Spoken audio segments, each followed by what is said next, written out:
Hello everyone, मैं doctor Richa हूं और आज के इस वीडियो में हम ओबेसिटी के बारे में बात करेंगे। सबसे पहले हम जानेंगे कि ओबेसिटी क्या सिर्फ मोटा होना होता है या फिर पतले लोग भी ओबीज हो सकते हैं। बीएमआई के अलावा और कौन से तरीके हैं जिनसे हमें ओबेसिटी के बारे में पता चलता है। वो कौन सी बीमारियां हैं जो आपको ओबीज बनाती हैं, आपका बीएमआर कम करती हैं और इनके लिए कौन सा ब्लड टेस्ट रिकमेंडेड है। इसके अलावा हम जानेंगे कि ओबेसिटी के ट्रीटमेंट में दी जाने वाली मेडिकल न्यूट्रिशन थेरेपी क्या है और आपको कितनी कैलोरीज खानी चाहिए, कैसे खाना चाहिए और कितनी एक्सरसाइज ओबेसिटी के ट्रीटमेंट के लिए रिकमेंडेड है। ओबेसिटी किसी बीमारी के लिए खतरा या फिर सिर्फ कॉस्मेटिक इशू नहीं है। ओबेसिटी अपने आप में एक बीमारी है, ये एक क्रॉनिक या पुरानी लंबी बीमारी है। मैं आपको बताना चाहती हूँ कि American association of clinical endocrinology ने ओबेसिटी का नाम बदल के ABCD एडिपोसिटी बेस्ड क्रॉनिक डिसीज रख दिया है। मतलब कि हम ओबेसिटी को एक क्रॉनिक बीमारी मानते हैं। ये बात आपके लिए समझना बहुत इंपॉर्टेंट है, क्योंकि जब तक आप इसको एक बीमारी के फॉर्म में एक्सेप्ट नहीं करोगे तब तक आप इसको ठीक करने की बेजोड़ कोशिश नहीं करोगे।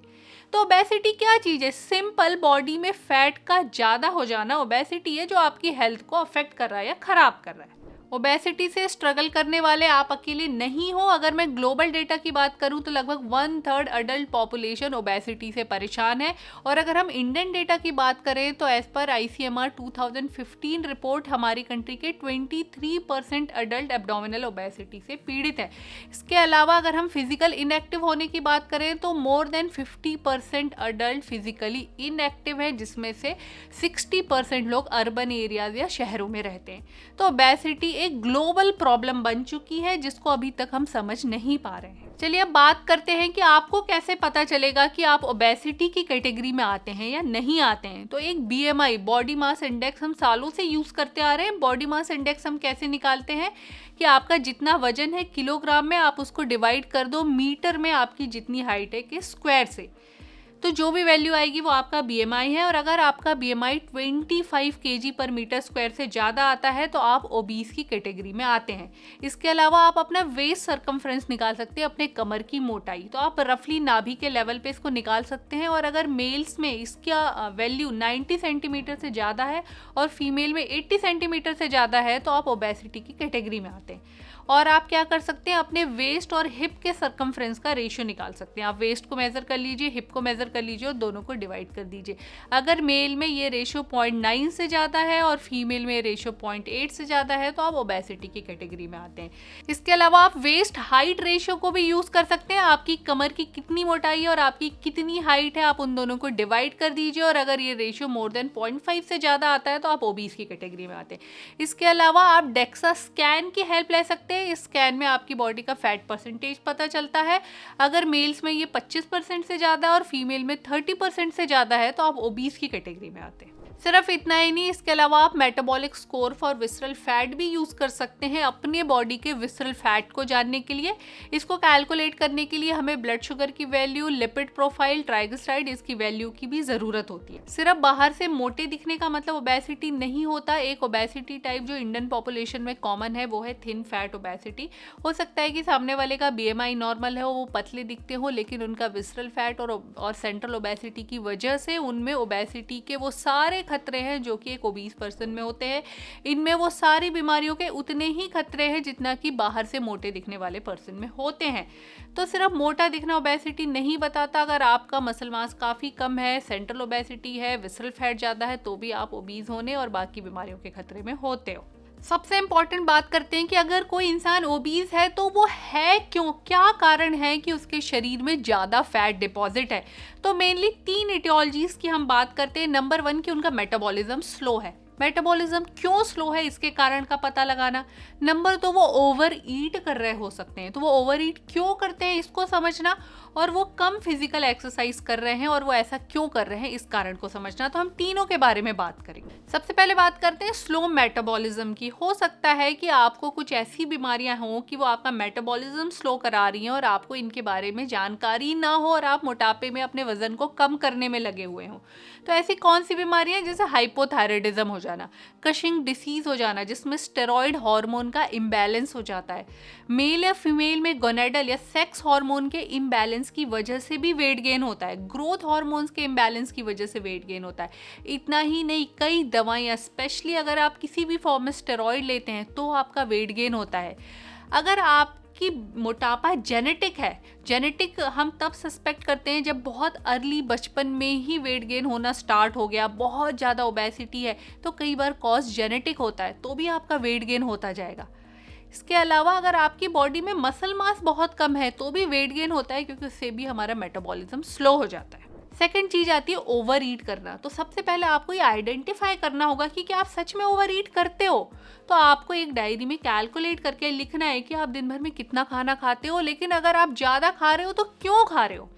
तो कई बार सिंपल हम स्ट्रेस में, एंजाइटी में, लो मूड होने की वजह से ओवर ईट करते हैं।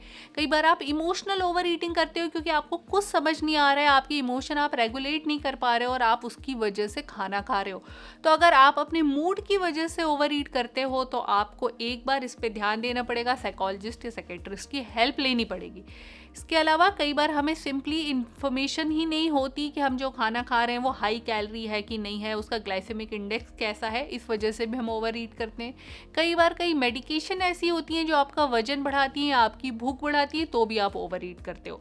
तो आप अगर सच में ओवर ईट कर रहे हैं तो आपको क्या कारण है ओवर ईटिंग का, ये आपको पता करना है और उस कारण को सही करना है। तीसरी बात आती है लैक ऑफ एक्सरसाइज। क्या आपकी सेडेंट्री लाइफस्टाइल है? अगर है तो इसके पीछे क्या कारण है? क्या आपकी कोई ऐसी मेडिकल कंडीशन है जिसकी वजह से आप एक्सरसाइज नहीं कर पा रहे, जैसे हार्ट का फेलियर होना, हार्ट अटैक होना, या कोई भी ऐसी पुरानी कंडीशन? क्या आप ऐसी कोई दवा लेते हो जो आपकी एनर्जी लो करके रखती है? क्या आप फिर से सेम बात आती है कि आप डिप्रेस, लो मूड, फटीग फील करते हो, या आपके चारों तरफ सराउंडिंग ऐसी है कि आप इन सारी चीज़ों में इन्वॉल्व हो, सेडेंट्री चीज़ों में, कि आप बाहर जाके एक्सरसाइज नहीं करते? तो इसका भी कारण हमें पता लगाना है। तो 3 चीज़ें पता लगानी है। क्या आपके स्लो मेटाबॉलिज्म के पीछे कोई बीमारी तो नहीं, क्या आपकी ओवर ईटिंग के पीछे कोई साइकोलॉजिकल डिस्ट्रेस या अदर फैक्टर, मेडिकेशन, ये सब तो नहीं, और आपकी लो एक्सरसाइज के पीछे क्या कॉज है। ये वीडियो लंबा जरूर हो सकता है लेकिन ये आपके लिए बहुत इन्फॉर्मेटिव होगा। प्लीज़ ये वीडियो पूरा देखिएगा समय निकाल के।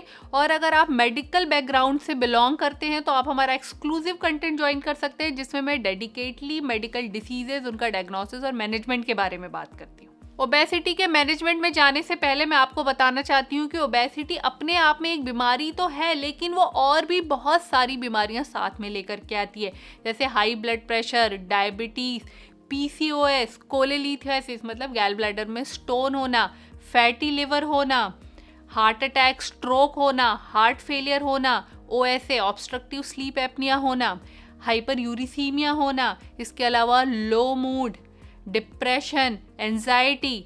तो अगर ओबेसिटी से आप परेशान हो तो इन सारी बीमारियों का भी रिस्क हाई होता है। तो हमने जो भी कारण की बात की थी उसके अलावा ये बीमारियां तो आपको अभी तक नहीं हुई है, इनके लिए भी ब्लड टेस्ट कराना और जांचें कराना इम्पॉर्टेंट है।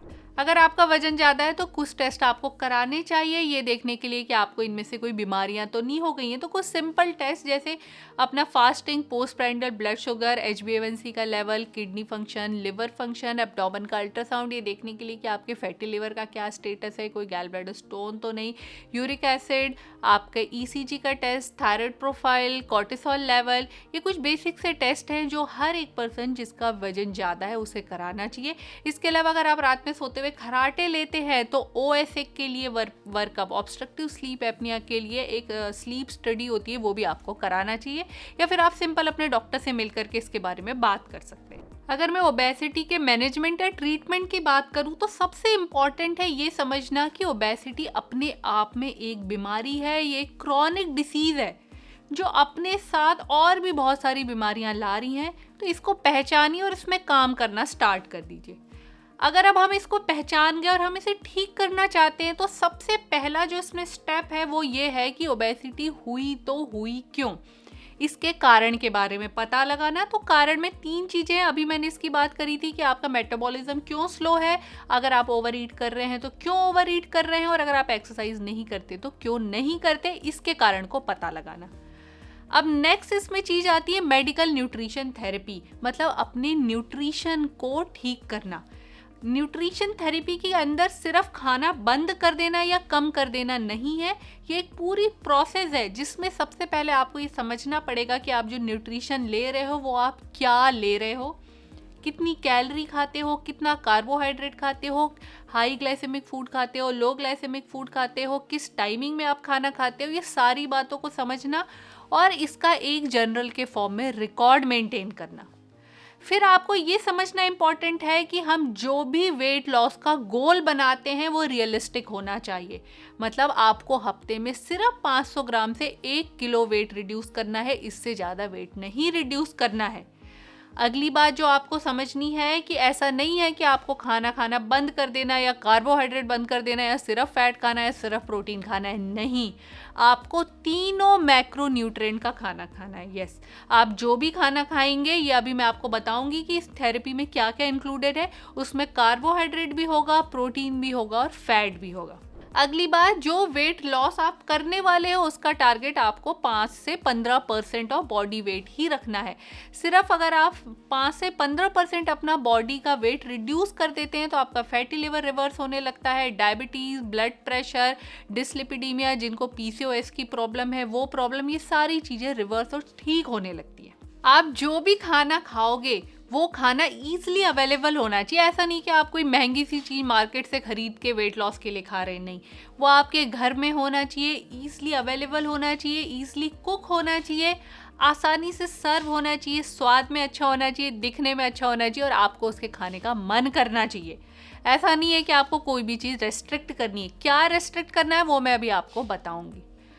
और आपके खाने की टाइमिंग फिक्स होनी चाहिए, शेड्यूल के अकॉर्डिंग होनी चाहिए। आप कभी भी खाओगे तो आप ओवर ईट करोगे। आप अपने 3-4 जितने भी मील खाते हैं उनको फिक्स टाइमिंग में खाइए।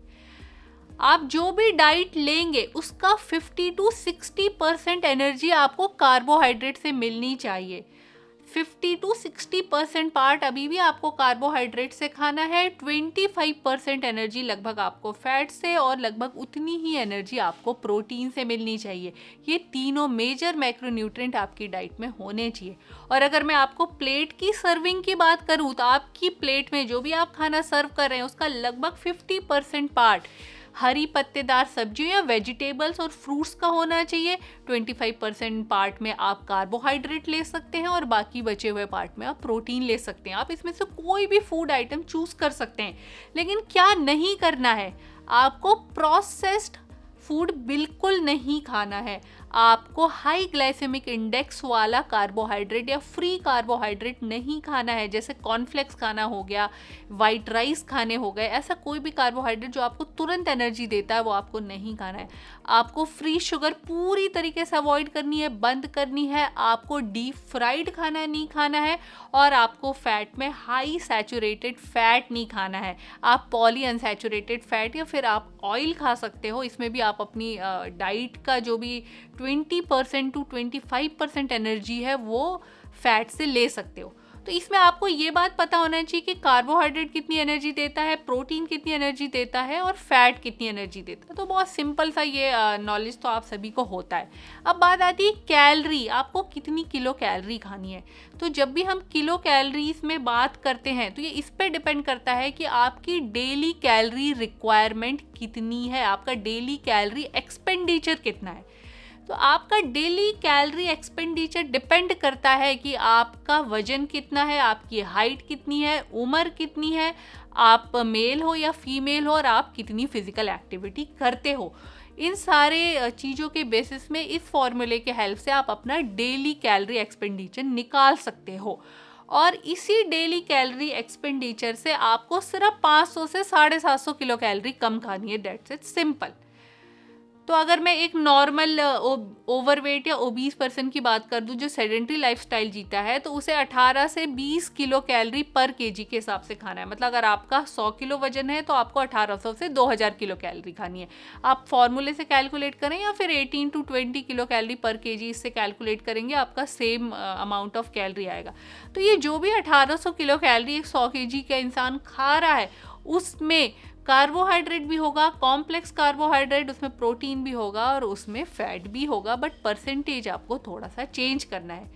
आपको पूरे दिन में इतने खाने या कैलोरी को 3-4 पोर्शन में डिवाइड करके खाना है। ये आपका हफ्ते में 500 से 1 किलोग्राम वेट लॉस कराएगा, जो कि मेडिकल न्यूट्रिशन थेरेपी के पार्ट में प्रूवन चीज़ है। अब बात करते हैं एक्सरसाइज की।